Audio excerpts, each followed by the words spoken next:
Okay, welcome students. तो आगे बढ़ाते हैं आज, ठीक है। उसके आगे हमने लास्ट टाइम ट्रिग्नोमेट्री हमने पढ़ी थी क्लास 10th मैथमेटिक्स में। तो उसके कुछ क्वेश्चंस हमने किए थे, कुछ कॉन्सेप्ट हमने सीखे थे। तो एक्सरसाइज हमारे पास डियर 8.1 चल रही थी, तो उसका 2-3 क्वेश्चन हमने किए थे।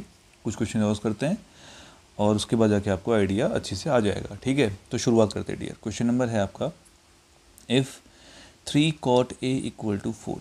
अगर 3 cot A इक्वल टू आपका 4 है, check whether 1 minus ten square A upon 1 plus ten square A equal to cos square A minus sine square A और नॉट। तो कैसे करेंगे? बड़े आराम से, कोई दिक्कत नहीं है। 3 cot A इक्वल टू 4 दिया है, तो शुरुआत यहाँ से होगी। 3 cot A इक्वल टू 4 यहाँ से आप cot A निकाल लोगे, कितना आ जाएगा? 4/3 आ जाएगा, ठीक है। और तुरंत बनेगा आपका एक राइट ट्रायंगल। तो बनाएंगे राइट ट्रायंगल। ये आपका रहा, ये आपका रहा और ये आपका रहा डियर। अब एंगल जो आपका है वो ए है, ठीक है। तो ए मस्ट बी एक्यूट एंगल। आप इसको लो, आप इसको लो, मर्जी आपकी है। चलो इसको ले लेते हैं। ए हो गया, ये बी हो गया, ये सी हो गया, ठीक है। अब ए के लिए ये क्या बन जाएगा? परपेंडिकुलर। ये बन जाएगा आपका बेस, ये बन जाएगा हाइपोटेनियस। और हमें कॉट ए पता है बेस अपॉन परपेंडिकुलर होता है, ठीक है। तो बेस को मान लेते हैं कितना? b इक्वल टू 4 है, तो b equal to something 4k type का होगा। और परपेंडिकुलर आपका 3 है, तो मान लिया 3k टाइप का होगा, ठीक है। रेशियो है ये, है ना। तो कोई नंबर होती होगी तो उसको किसी कांस्टेंट से कट गया होगा वो, तो इसलिए हमने क्या लिखा? 3k और 4k। तो एक काम करते हैं, इन ट्राइंगल ए बी सी लगाओ तो पाइथागोरस क्या आ जाएगा? AC square equal to CB square plus कितना आपका AB स्क्वायर, यही होगा। यानी कि AC स्क्वायर इक्वल टू आपका आएगा 4k square plus 3k whole square, ठीक है। तो AC स्क्वायर कितना आ जाएगा? 16k square plus 9k square, ये आएगा, ठीक है। तो भाई यहाँ से AC स्क्वायर की वैल्यू कितनी आ जाएगी? 25k square. इम्प्लाइज रूट लेने पर AC आपका कितना आ जाएगा? 5k, ठीक है। ये रहा भैया आपका हाइपोटेन्यूस कितना? 5k। बढ़िया हो गया। अब अपन को क्या चाहिए? 1 minus ten square A upon 1 plus ten square ए का वैल्यू किसके इक्वल दिखाना है? Cos square A minus sine square ए। तो लेफ्ट हैंड साइड में लेने वाला हूँ, लेफ्ट हैंड साइड में लेने वाला हूँ क्या dear? 1 minus ten square A upon 1 plus ten square ए, ठीक है। ये आ गया। अब देखते हैं इनकी वैल्यू क्या क्या होती है। ओके, तो यार डियर ये तो बड़े आसानी से आ जाएगा आपके पास। क्यों? कॉट ए इक्वल टू आपका था 4/3 और आपको पता है 10a कॉट का रिवर्स होता है, तो 10 तो डायरेक्ट आ गया 3/4 बिना दिक्कत के, ठीक है। रखते हैं वैल्यू, बताओ क्या आएगा?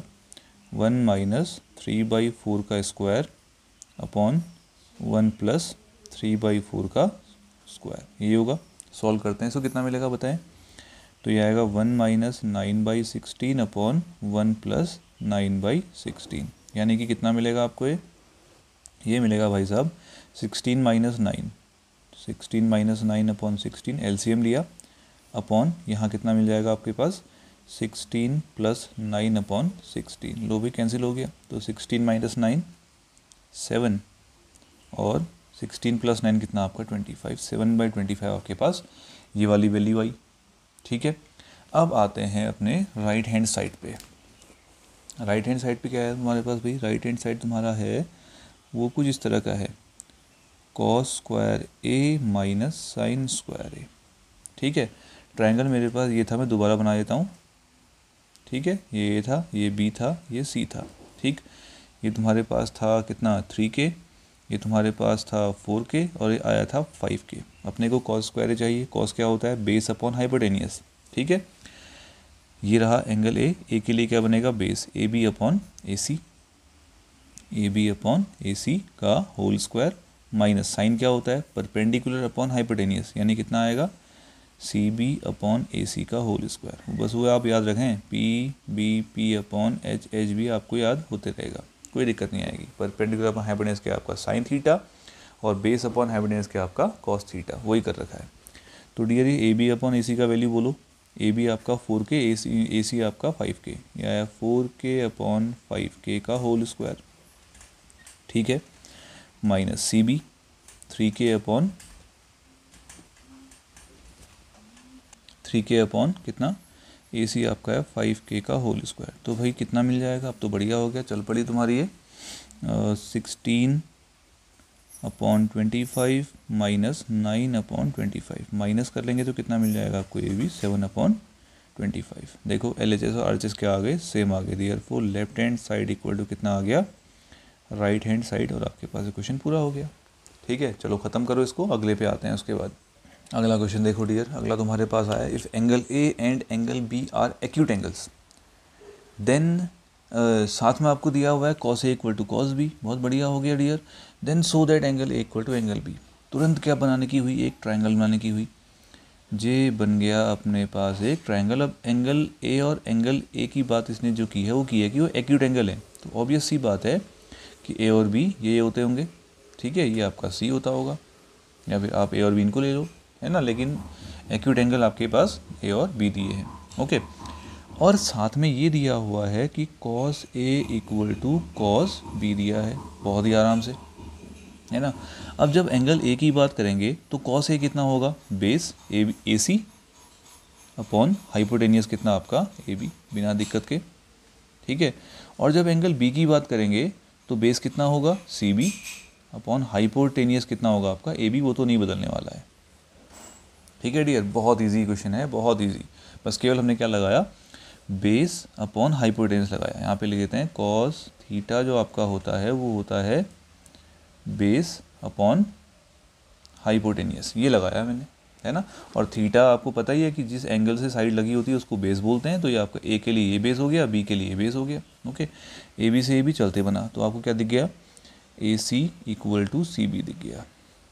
ठीक है, ये दो साइड इक्वल आने का मतलब क्या हुआ, ये कैसा ट्राइंगल है, आइसोसेलेस राइट ट्राइंगल बन गया। Therefore triangle A B C is N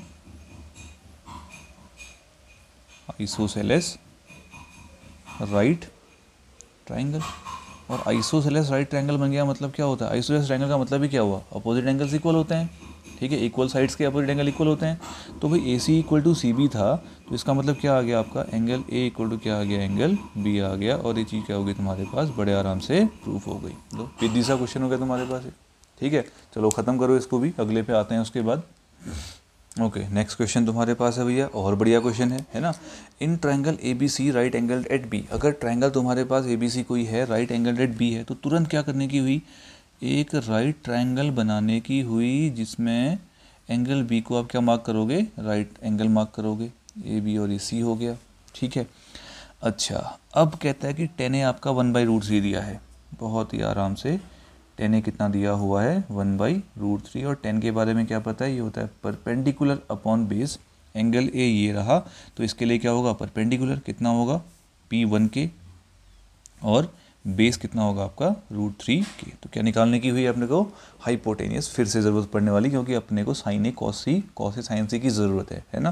तो क्या लिखोगे, इन ट्राइंगल ए बी सी, बताओ जी क्या होगा, A C square equal to C B square plus A B square, बहुत आराम से, है ना। ए सी स्क्वायर कितना बन जाएगा, सी बी बोले तो 1 स्क्वायर का 1 ही हो जाएगा, और के स्क्वायर का के स्क्वायर। ए बी बोले तो √3K का स्क्वायर कितना हो जाएगा, 3K स्क्वायर हो जाएगा। ठीक है, यही होगा। तो भाई जब इतना तुम्हारे पास आ गया तो इसको लिख सकते हैं A C square equal to 4K square, और ए सी अपने पास रूट के साथ लेकर आएगा 2K। ठीक है, मैं इस ट्रायंगल को फिर से यहाँ बनाता हूँ, बार बार मुझे अपनी कॉपी ऊपर नहीं करनी पड़ेगी। बी ये आ गया आपका 1K, ये आ गया आपका √3K, और ये अपना आ गया क्या 2K। ठीक है, जे अपना था ए, ये बी और ये सी। अब जो है, जो चीज़ें मुझे चाहिए वो निकाल के लाता हूँ। Sign A cos C plus cos A sign C.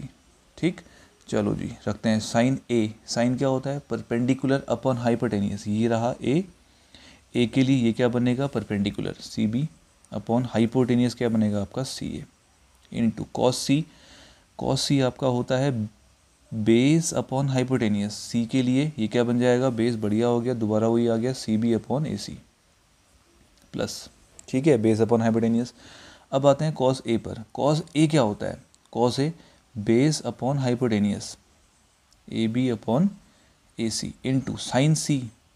Sine C क्या होगा, ये रहा साइन सी के लिए ये होगा परपेंडिकुलर और ये होगा hypotenuse, perpendicular upon hypotenuse A B upon A C. बढ़िया हो गया, ठीक है, मज़े आ गए। तो आपको सारी वैल्यूज़ पता हैं। तो देखें जी, सी बी बोले तो 1 यानी कि के, सी ए बोले तो 2k इंटू अगेन के upon 2k plus A B बोले तो √3k अपॉन ए सी बोले तो कितना आपका आएगा 2k, ठीक है, इंटू ए बी बोले तो फिर से कितना √3k अपॉन कितना आपका आया 2k, के से के कैंसिल हो गए और आपको बड़ी बढ़िया सी चीज़ मिलेगी यहाँ पे 1/4, 2 टू द 4 हो जाएगा, √3 3/4, 3/4 प्लस 1/4 4/4 यानी कितना आया आपका आंसर 1। ठीक है, पहली वैल्यू आपके पास 1 आ गई। अब आते हैं दूसरी वैल्यू पे। दूसरी वैल्यू क्या है भाई? दूसरी वैल्यू आपके पास है कॉस ए कॉस सी माइनस साइन ए साइन सी। सेकेंड पार्ट आपके पास आ रहा है कॉस ए कॉस सी माइनस साइन ए साइन सी। मैं फिर से वही ट्रायंगल बनाता हूँ यहाँ पे को, ठीक है, ये आया ए, ये आया बी, ये आया आपका सी। ठीक, तो भाई जब इतना तुम्हारे पास आ गया तो एक काम करते हैं, इनकी वैल्यू यहाँ लिख देते हैं 2k, ये कितना है आपका √3k, ये कितना है तुम्हारे पास 1k। बताओ कॉस ए कितना होगा? कॉस ए होता है बेस अपॉन हाइपोटेनियस, बेस बोले तो ए बी, हाइपोटेनियस बोले तो ए सी, इंटू कॉस सी बोले तो ये रहा सी, सी के लिए बेस कितना होगा सी बी अपॉन हाइपोटेनियस कितना होगा ए सी, ठीक है, माइनस साइन ए रहा perpendicular upon hypotenuse C B upon में कितना आपका ए सी और इनटू साइन सी कितना होगा, सी के लिए ये होगा तुम्हारा परपेंडिकुलर और ये क्या होगा तुम्हारे पास हाइपोटेनियस कितना ए बी अपॉन ए सी, है ना।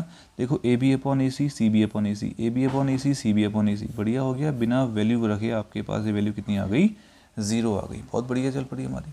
ठीक है, ख़त्म करो, बहुत आसान क्वेश्चन था। अगले पे आते हैं फिर। अगला क्वेश्चन देखो, अगला तुम्हारे पास है in triangle P Q are right angled at Q. तुरंत एक ट्राइंगल बनेगा आपके पास पी क्यू आर जो क्यू पर राइट एंगल है, पी हो गया, ये क्यू हो गया, ये आपका आर हो गया। ठीक है, अब भाई इसमें आपको पी क्यू का वैल्यू कितना दिया है 5 सेंटीमीटर दिया है, बाकी आता पता ही नहीं है। साइन पी निकालना है, कॉस पी निकालना है, टेन पी निकालना है। अच्छा क्वेश्चन है डियर, गौर से देखना। बस ये पता है मुझे कि P R plus Q are आपको 25 सेंटीमीटर पता है। इक्वेशन 1 ले लेते हैं, और पाइथागोरस भी तो पता है ना। ट्राइंगल पी क्यू आर में अगर आप पाइथागोरस लगाओगे तो क्या आएगा, P R square equal to P Q square plus कितना आपका क्यू आर स्क्वायर, यही होगा। पी आर स्क्वायर ये आपका ऐसा ही रहा, पी क्यू कितना दिया हुआ है, बढ़िया दिया हुआ है 5 का स्क्वायर, है ना, प्लस कितना क्यू आर स्क्वायर। और बढ़िया चीज़ हो गई कि P R square minus Q R square equal to कितना आ गया आपका 25। ठीक है, और यहाँ से ये A plus B A minus B type का दिख रहा है, तो P R plus Q R A plus B into A minus B P R minus Q R equal to कितना आ गया 25 आ गया। P R plus Q R का वैल्यू ये रखा हुआ है कितना 25 इंटू कितना आया P R minus Q R आ गया इक्वल टू कितना 25 से कैंसिल हो गया, और P R minus Q R का वैल्यू कितना आ गया आपका 1। इक्वेशन 2 हो गई। बहुत बढ़िया हो गया अब तो, ये बहुत ही बढ़िया। इसके नीचे P R plus Q are लिख रहा हूँ मैं, जो 25 ऑलरेडी गिवन था। ठीक है, एलिमिनेट कर दो, ये गया 2 पी आर इक्वल टू कितना 26 implies P R equal to कितना आपका आया 13 सेंटीमीटर। ठीक है, लो भैया गजब हो गई है। मैं फिर से वो ट्रायंगल यहाँ पे बनाता हूँ, अब तो बहुत बढ़िया हो गया, अब चल पड़ी हमारी। ठीक है, ये है P, ये है Q, ये है आपका R, ये आपका 5 सेंटीमीटर था, और जो पी आर तुम्हारे पास आया था 13 सेंटीमीटर आया था। अब तो पाइथागोरस से इसको निकाल सकते हो, या इक्वेशन 1 या 2 पर रख लो वैल्यू, उससे भी आ जाएगा। फ्रॉम इक्वेशन 1 या 2, जो भी कर 2 से कर लेते चलो। कितना है P R 13 minus Q R equal to कितना 1 इम्प्लाइज क्यू आर कितना आ गया तुम्हारे पास 13 में से बन गया कितना 12 सेंटीमीटर। लो भाई सब आ गए, अब आराम से निकल सकता है आपका साइन पी कॉस पी और टेन पी। निकाल लेते हैं फिर। Sine P, P for perpendicular, P से क्या होगा, ये है पी के लिए क्या perpendicular R Q upon hypotenuse कितना आपका पी आर, रख लो वैल्यू 12/13 हो गया। ठीक है, और कॉस पी निकाल लेते हैं। कॉस पी कितना होगा base upon hypotenuse P Q upon P are होगा, है ना। पी क्यू बोले तो 5/13 हो जाएगा, ठीक है। और 10p कितना हो जाएगा तुम्हारे पास, परपेंडिकुलर अपॉन हाइपोटेन्यूज कितना, R Q upon P R, यानी कितना 12 upon P Q, R Q upon P Q, 12 upon कितना 5। ये हो गया डियर, ठीक है। आसान सा था, है ना। निपटाओ इसको पूरे को। इसके बाद अगली चीज़ में हम लोग आएंगे और कुछ खास चीज़ें हमने उसमें डिस्कस करनी है। तो अभी के लिए फ़िलहाल इतना काफ़ी है, बाकी फिर आप लोग खुद से ट्राई करें। ओके, मिलते हैं डियर, बाय।